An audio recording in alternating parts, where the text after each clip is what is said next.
Hi, I'm Jessica. I'm one of the program facilitators here at Global Gathering Place. Today I will be going over our Citizenship Application Info session, otherwise known as How to Apply for Canadian Citizenship. Please pay attention because there will be review questions at the end. You will need to attend either the in-person info session or watch this video and answer some review questions before an appointment here at Global Gathering Place. Today, we will be covering who's eligible, what to expect, how to apply, and frequently asked questions. Who's eligible? Permanent residents. You cannot be under review for immigration or fraud reasons, but you can apply with an expired permanent resident card. You have to have lived in Canada in 3 of the past 5 years. You must have been physically present for 1,095 days. Days as a temporary resident count as half days. Days out of Canada are subtracted. And I will go over a travel journal. So if you go in and out of Canada frequently, you write down the days that you've been gone. There will also be a physical presence calculator. It will tell you exactly how many days count for you being a permanent resident to apply for Canadian citizenship. Days as a temporary resident, this is when you are on a student visa, a visitor visa, or something similar to this. Find out the number of days in Canada using the physical presence calculator. There is a link to the physical presence calculator. You have to have filed taxes for 3 out of the past 5 years. This does not matter if you were working or not, but if you were receiving social assistance benefits, if you were in school, or any activity you were doing in Canada, employed or not, you have to have filed taxes for 3 out of the past 5 years. You must be able to communicate in English or French, one of Canada's 2 official languages. If you are between the ages 18 to 54 on the day you sign your application, you must prove you can speak and listen at a specific level. You must submit proof, and I will go over the different types of language proof that you can use. You have to be CLB level 4 or higher in speaking and listening if you are using a LINK certificate. If you have studied secondary, so high school, or post-secondary, such as university, if you studied all in English, any classes, all in English, you can use a transcript if you are currently in high school or post-secondary. You can use a diploma, or you can use a certificate from an official institution. Communicating in English or French. If you submitted a language test with your PR application, you could use one of the different options. You could use a CELPIP general test, taken anytime after April 2014. You must get a level 4 or higher in listening and speaking. You can also use an IELTS general, taken anytime after 2008 November, and your score must be 4.5 or higher in speaking and listening. You cannot use an IELTS academic test. It will not be accepted. You must know about the rights and responsibilities of citizenship. After your application is processed, ages 18 to 54 will have to pass the citizenship test. I will go over this in more detail later. Rights of citizenship. Once you have applied and your citizenship is approved, once you become a Canadian citizen, you will have democratic rights, such as the right to vote, equality rights, where everyone is equal under law, legal rights, such as the right to proper justice, mobility rights, where you may enter and leave Canada with a Canadian passport, as well as live in any Canadian province or territory that you wish, and the freedom of conscience, expression, and peaceful assembly. There are some potential disadvantages to Canadian citizenship. The first is that you may lose your current citizenship depending on the country you are from. You may lose eligibility for LINK classes, as in you may have to start paying for classes, though at Global Gathering Place, citizens can take classes for free. You may lose eligibility or priority for other settlement services. And finally, it costs quite a bit to apply for Canadian citizenship. Citizenship costs. For one adult, the processing fee is $530, and the right of citizenship is $100. So the total is $630 for anyone over the age of 18 to apply for citizenship. For a minor, it is $100. Your first citizenship certificate will be free. It is $75 fee for citizenship certificate, as in if you need proof of your certificate or you need an extra copy, there will be an extra fee.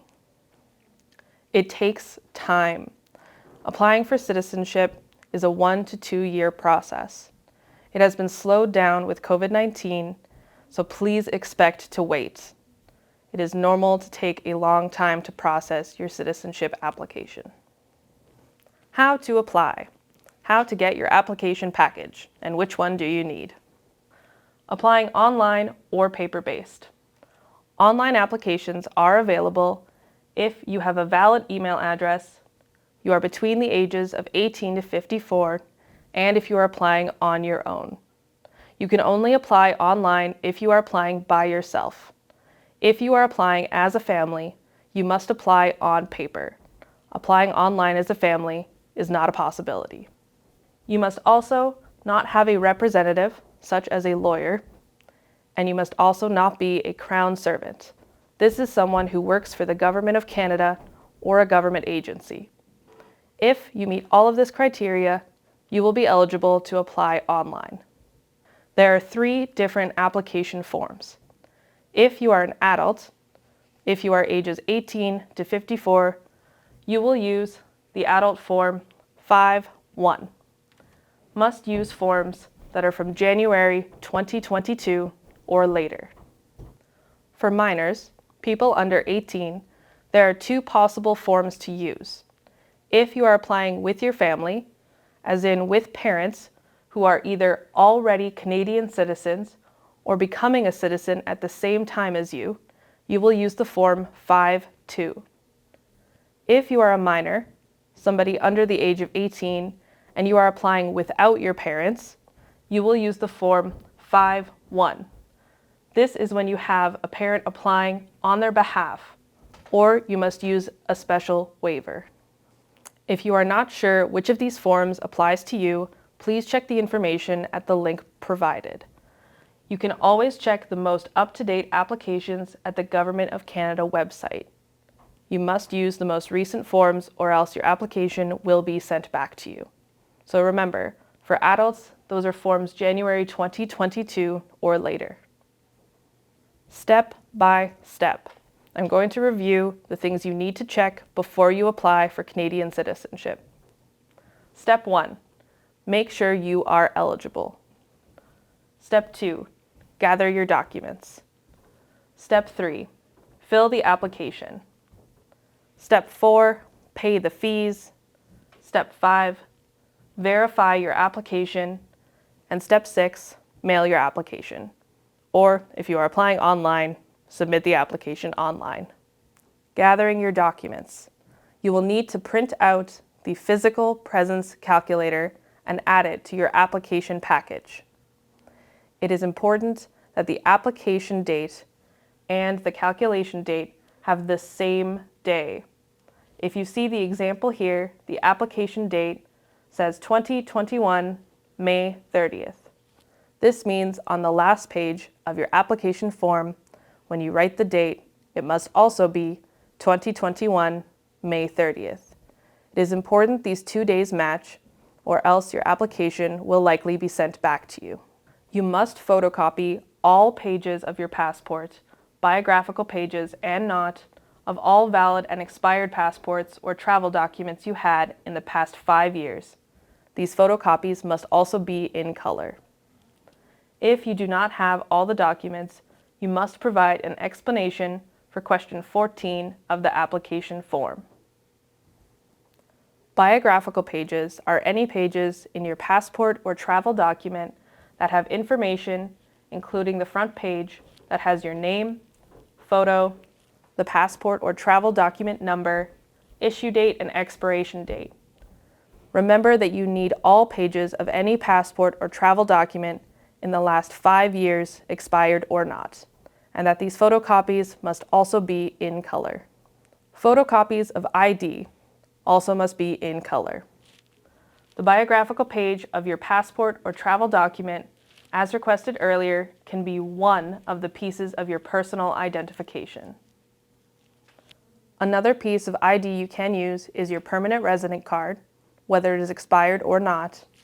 You may also use a driver's license, a health insurance card, a senior citizen identification card or age of majority card, or other foreign identity documents, such as a passport from your country of origin. You only need 2 pieces of ID.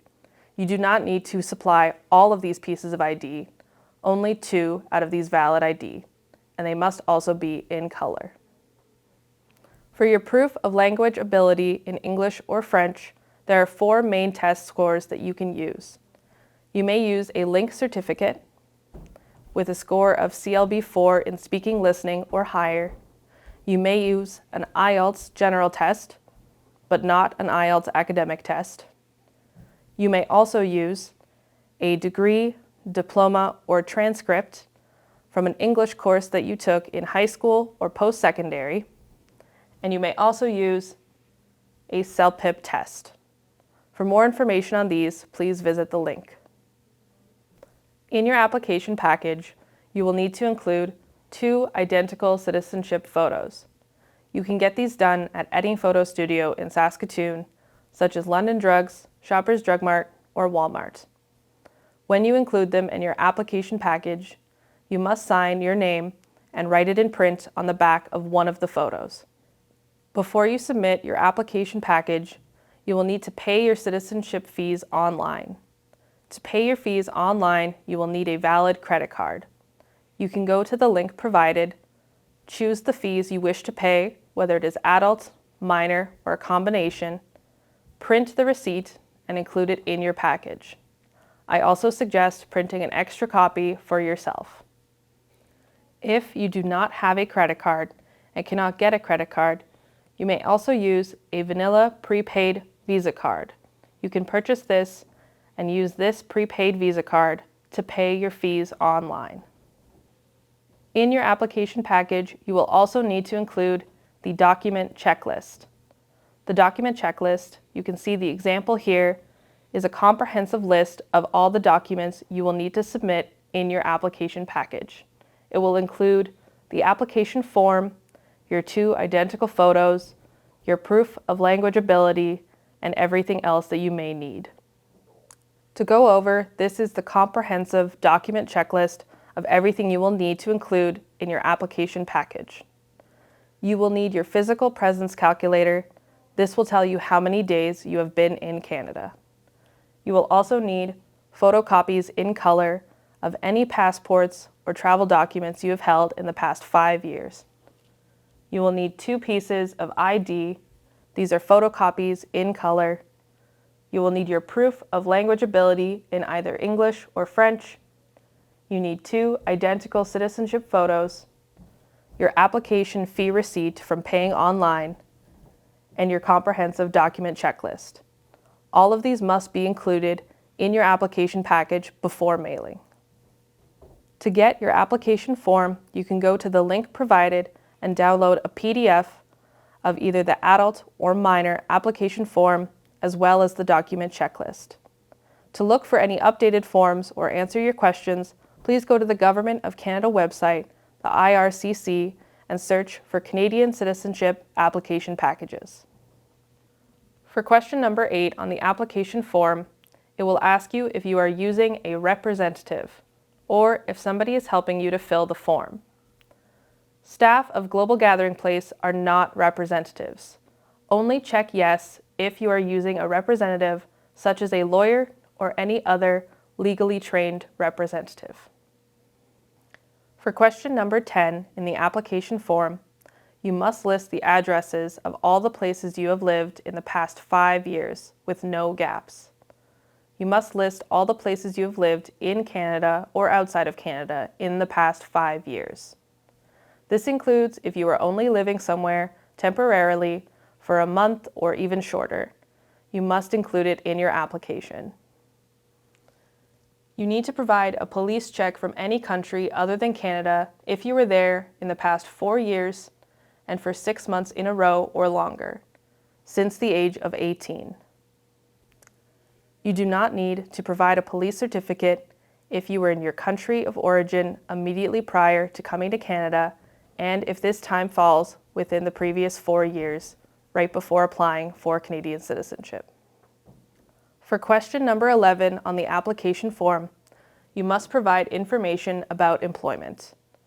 This is not just limited to employment, but also if you were in school as a student or volunteering, you must also include any activities you were doing in the past 5 years.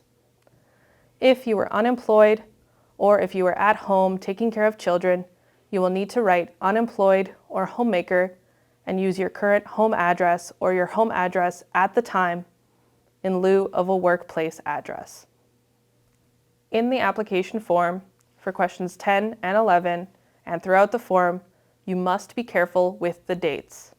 As you can see on the slide, the examples YY is the year, MM equals the month, and DD equals the day. It is very important that you do not make a mistake in the order. As previously mentioned, there cannot be any gaps in your address or employment history, so please pay special attention to the order of the dates. Mailing the application. Enclose all the documents in a large envelope and do not use any staples. Take it to the post office and make sure that you pay the correct postage. Consider registering the mail so you can track it and receive notification when it reaches the IRCC office. Checking your application status. You can check your application status online at the link provided. You will only be able to check your application status once you receive your acknowledgement of receipt, also called an AOR. In your AOR, there will be your application number, your UCI, also called your Unique Client Identifier or Client ID, and you will need both of these things as well as your email address used in your application to register and check your application status online. Frequently asked questions. Should I renew my permanent resident card? On average, I would suggest that you do renew your permanent resident card. Although you can apply with an expired PR card, if you are planning to travel at all during your application processing time, which is about 1 to 2 years, you will need a valid PR card to do so. It is also important to have valid and up-to-date ID during your application processing time. For this reason, as well as the general processing time, I do suggest renewing your PR card. It is not a problem to renew your PR card at the same time your citizenship application is being processed. Do I need to apply for my whole family all at once?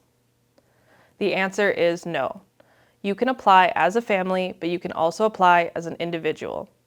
You may also apply as only a couple of your family members. The choice is entirely up to you.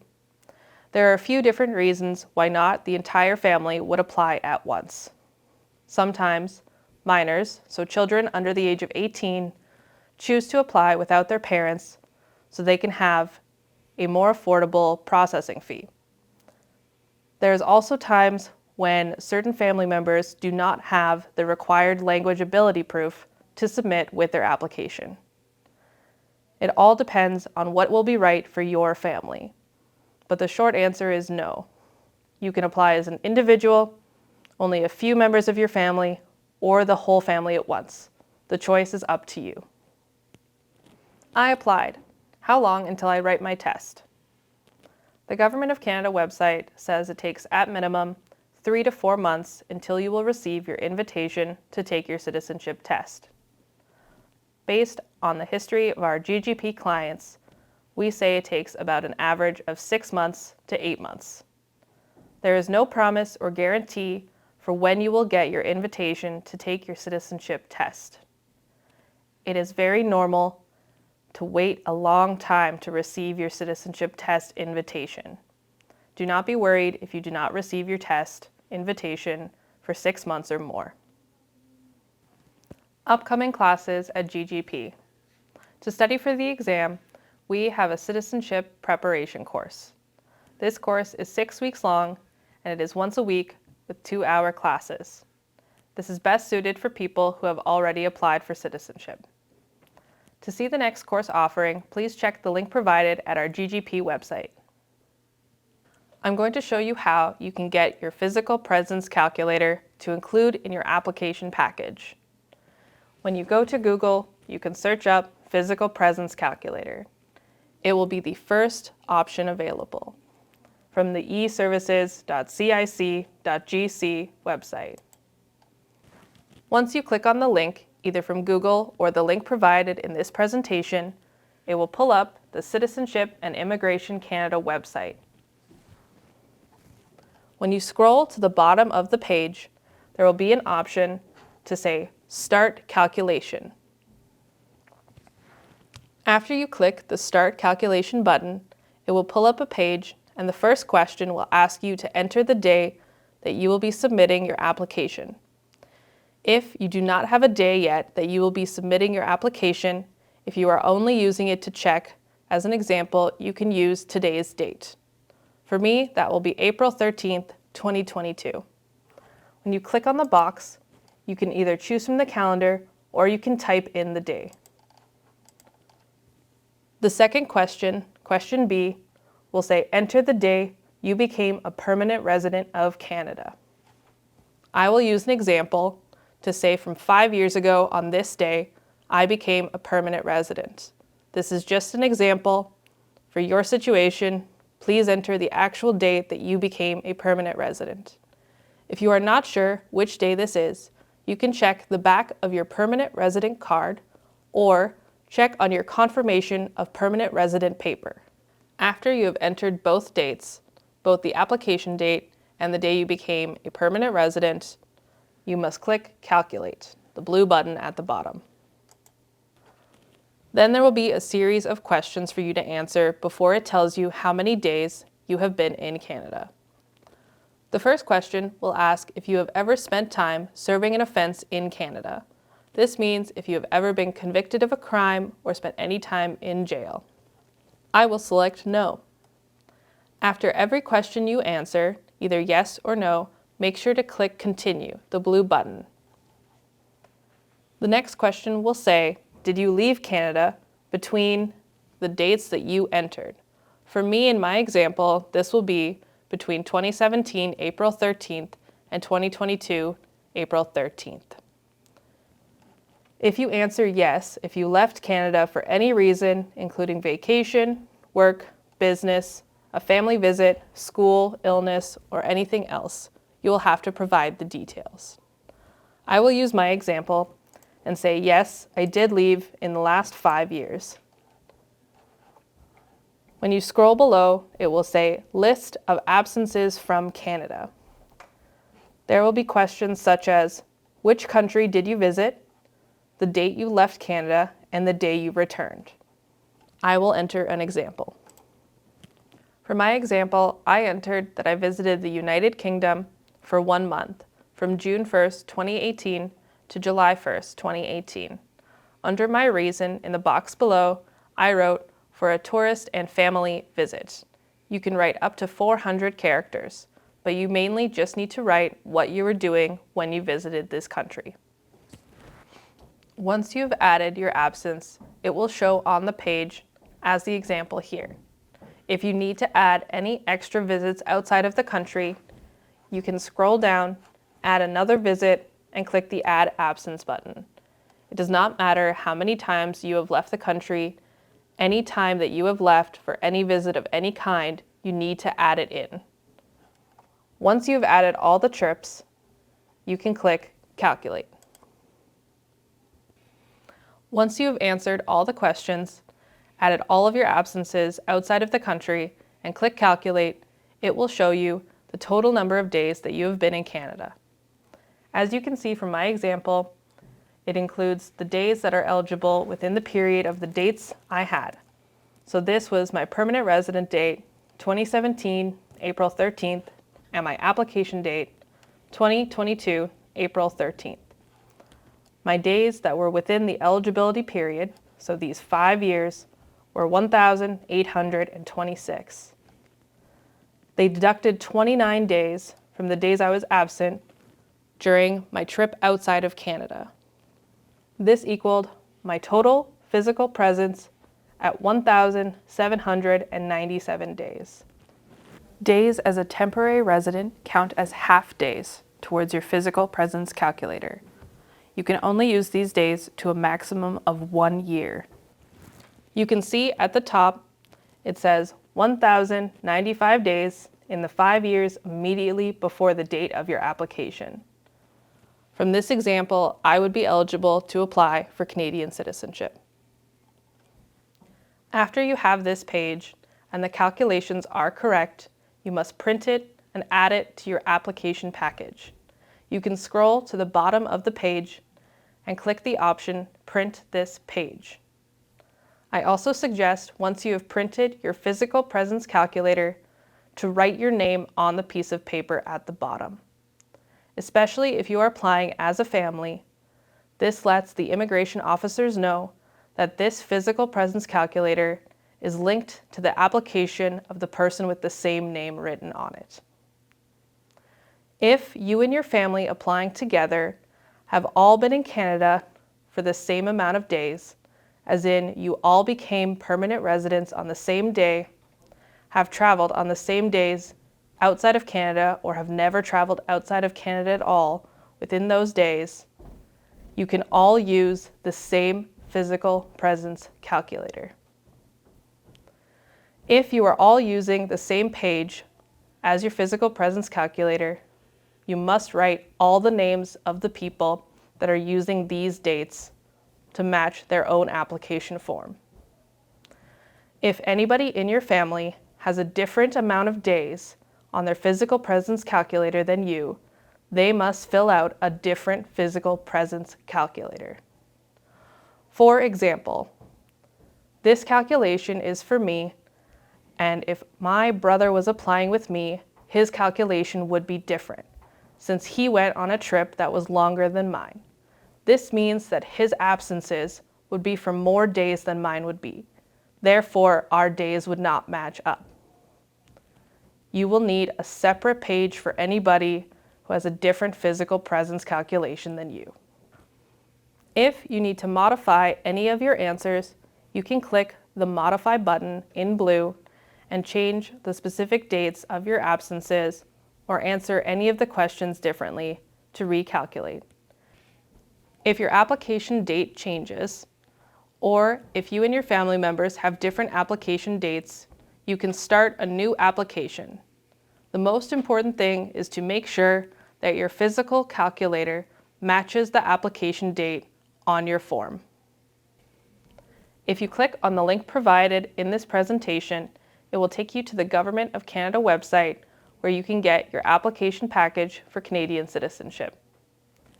There will be an instruction guide, an application for Canadian citizenship for adults, a document checklist, as well as the citizenship photo specifications. As well, on the Government of Canada website, you'll be able to find the application package for minors, both Forms 5.1 and 5.2, whether minors are applying with a parent or without. Once you download the PDF form of the application, you can open it on any of the Adobe programs, or you can print it out and fill it out by hand. I will be showing you how you can fill it out through the Adobe program on your computer before printing.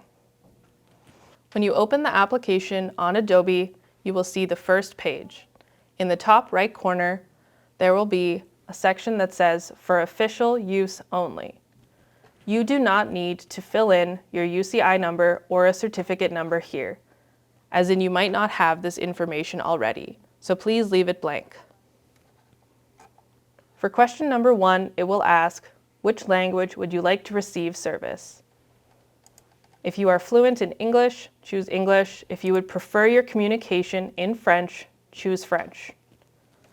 Choose the language that you wish to receive communication from IRCC from. For question number 2, it will ask if you have special needs that require accommodation. This may include wheelchair access, sign language, interpretation, braille, or large print reading. If you have any special accommodations that you need, click yes. If none of these apply to you, click no.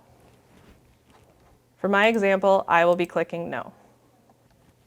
In the Tell Us About Yourself section, it will ask for your UCI, or your Unique Client Identifier. If you are not sure what this is, you can find it on your Record of Landing, Confirmation of Permanent Resident, or Last Permanent Resident card.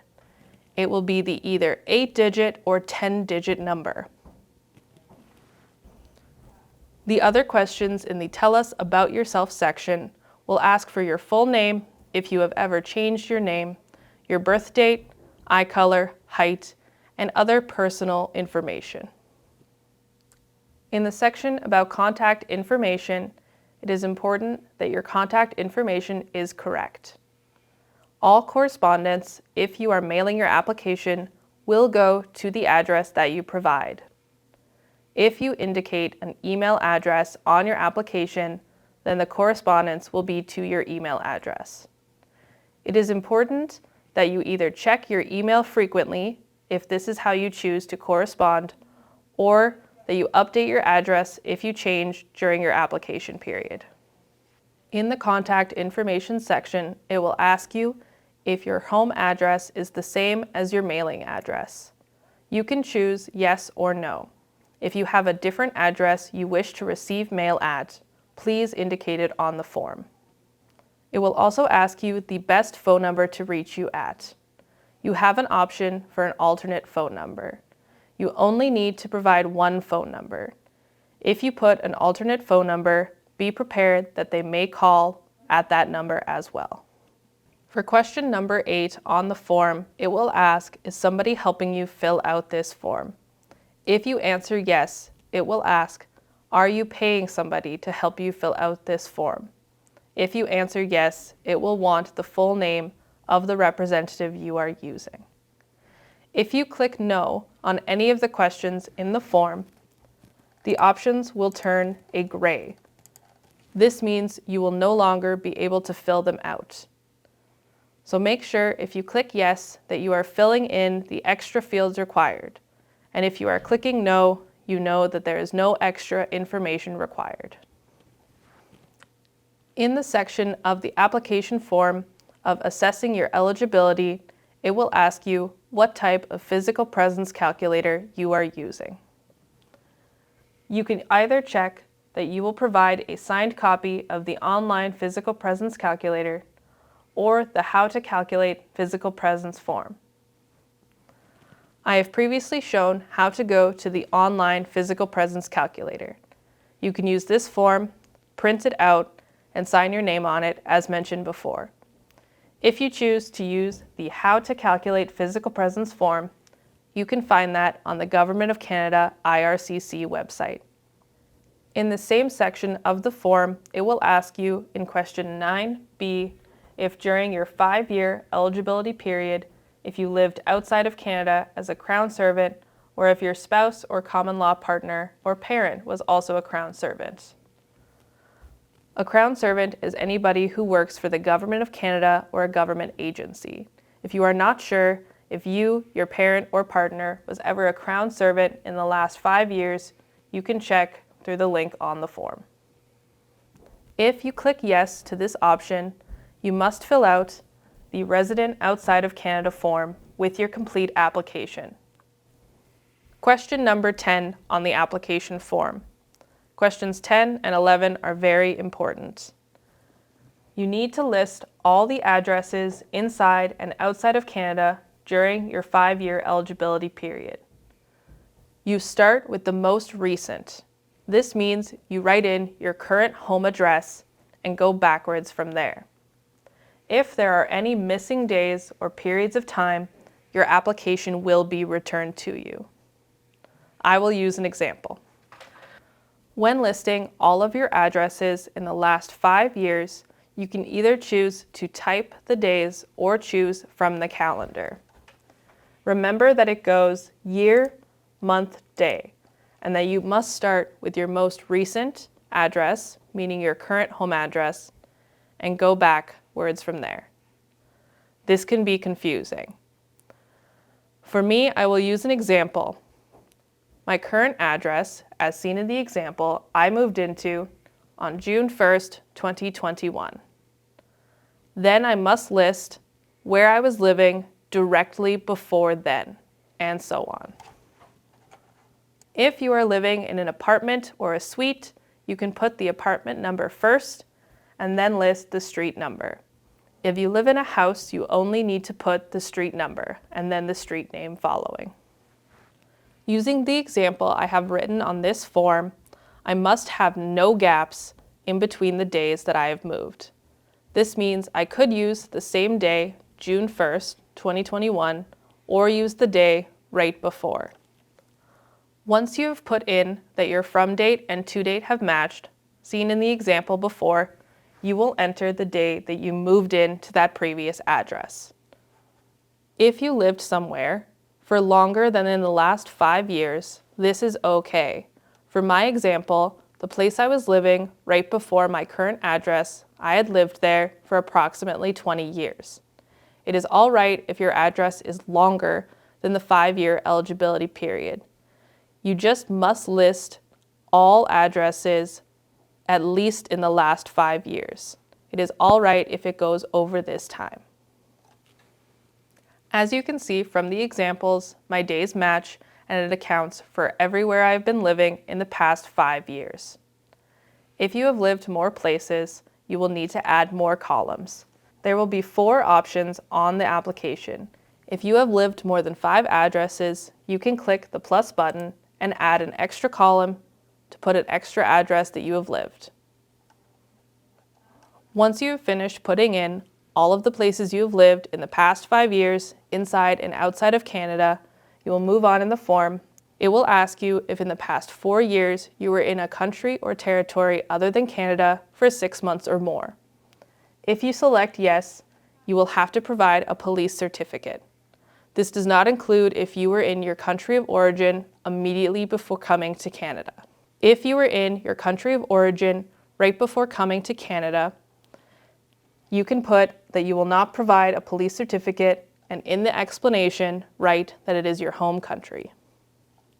Question 11 on the application form will say, tell us what you've been doing during your 5-year eligibility period inside and outside of Canada. It will ask you to enter the details of your employment and education history. You must include any period of unemployment, a period of retirement, a period of working at home as a homemaker or being self-employed. Be sure to provide information for the full 5-year eligibility period. Same with the address history, you must start with your most recent and work backwards. If there are any missing days, periods of time, or if the section is left blank, your application will be returned to you. For question number 11, start with your most current job, volunteer opportunity, or education. For me, I am working full-time and I will use this as my example. Put the start date of your most recent occupation or activity.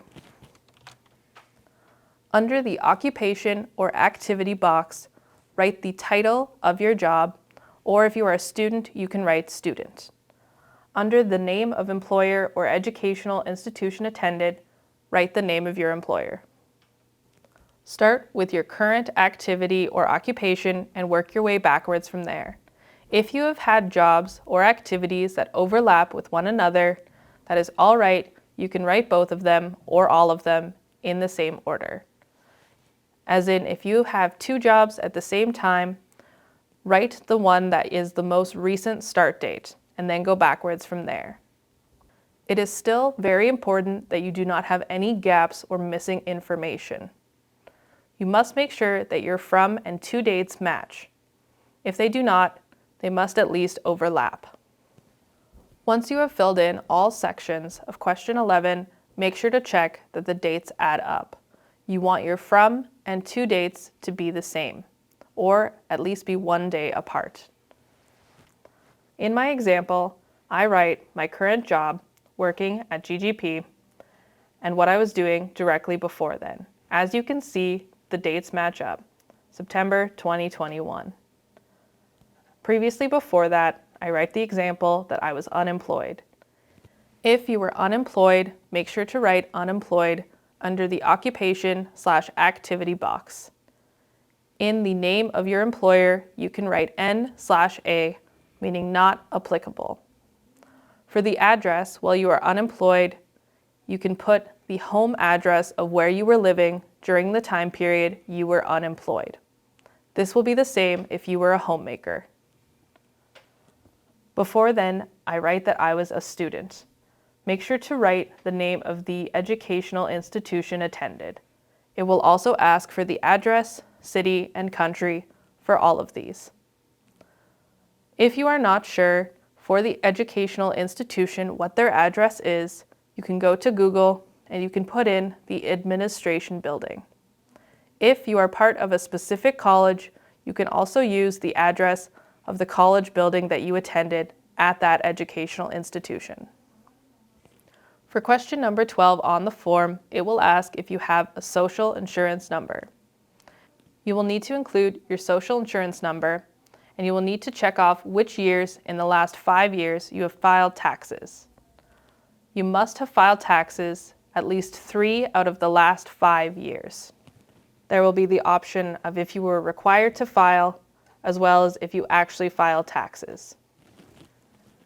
If you have only been in Canada the last 3 years and have been working in Canada the last 3 years, for the first 2 years of your eligibility period, you will not have been required to file taxes.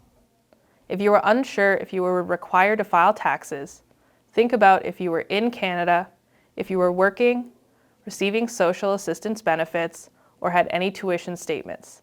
If none of these apply to you, you are most likely not required to file. If you were required to file, you must also check off that you have filed your taxes. If you are concerned that you have not filed your taxes and you are wanting to apply for Canadian citizenship, make sure that you file taxes for the last few years before you apply. You can file income tax returns for up to 5 years previously. So if you are concerned that you have not filed taxes, make sure to check before you apply for Canadian citizenship.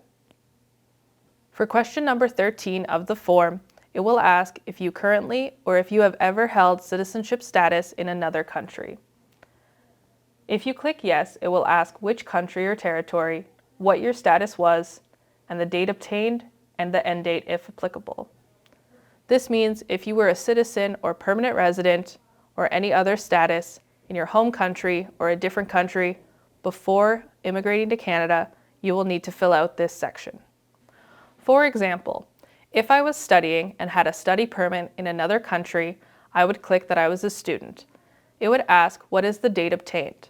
This would be the day that I started studying in another country. If there was an end date, that would be the last day applicable on my student visa. This would be the same if I had a work visa in another country. The options for status are citizen, permanent resident, visitor, worker, student, other, protected person such as refugee, or refugee claimant. Before studying, say I was in my country of origin. For this, I would pick that I was a citizen. If you are not sure what your date obtained is, your date of citizenship for the country you were born in would be your birthday.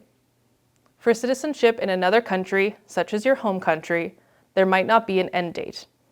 You gain citizenship the day you were born, and there is no end date unless specified by the government.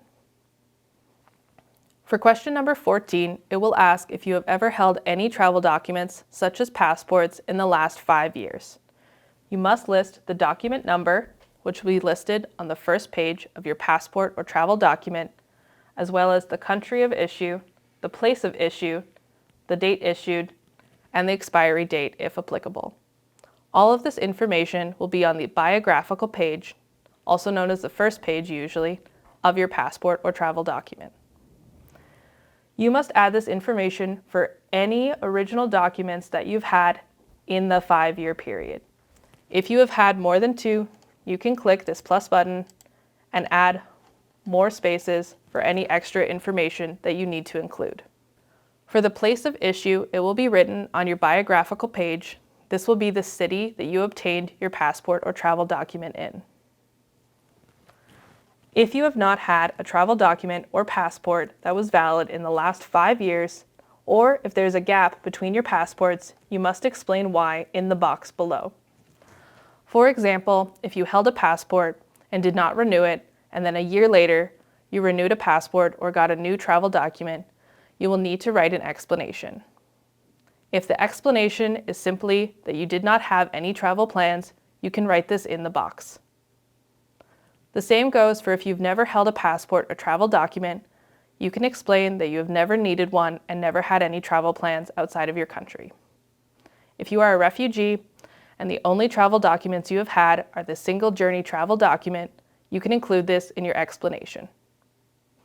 For question number 15, in the language evidence, if you are between 18 to 54, you must provide language proof in either English or French.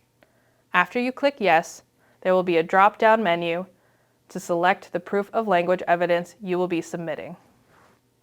For the drop-down menu, pick the language option that works for you, whether this is the link certificate, the CELPIP test, or other. Find the option that you will be submitting with your application. For my example, I will be selecting post-secondary education in English. This means that within my application package, I will include either a transcript, diploma, or degree from my post-secondary institution. This will prove that I completed a course entirely in English. For question number 16 on the application form, it will say, to be eligible to become a Canadian citizen, you cannot be prohibited under the Citizenship Act. There will be a series of questions asking if you are on probation, on parole, or serving a term of imprisonment. They will also ask if you are serving a sentence outside of Canada for an offense, if you are now or if you have ever been under a removal order, if you are under investigation or have been charged with or on trial for a war crime or a crime against humanity, and a few other different questions. Some of the other questions will ask if while being a permanent resident, you have ever been convicted in Canada of terrorism, high treason, or a spying offense, or if you've been convicted outside of Canada for terrorism.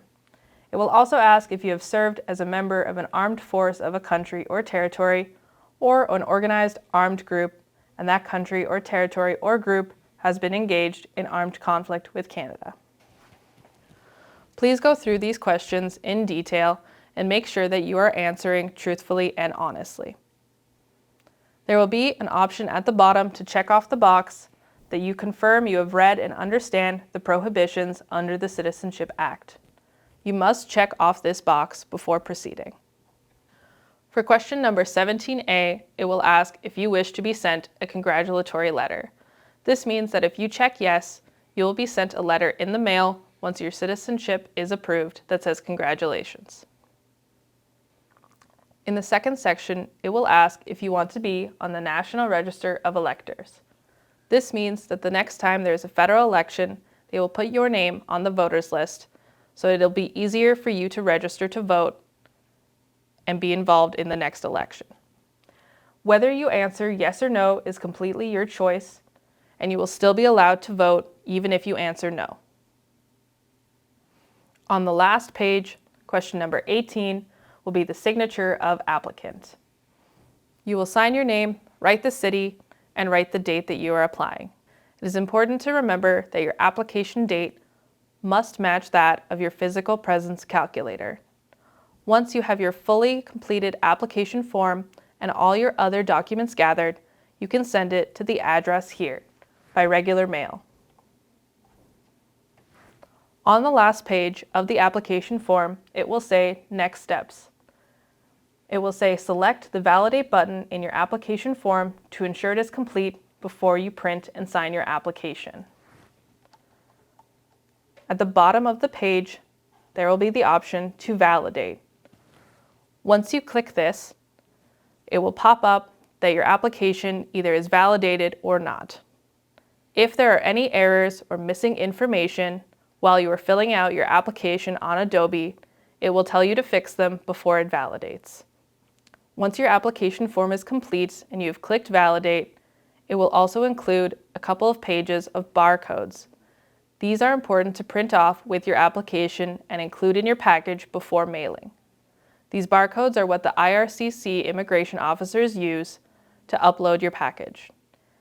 It is not necessary to have these barcodes if you are filling out your application by hand, but it does make it easier.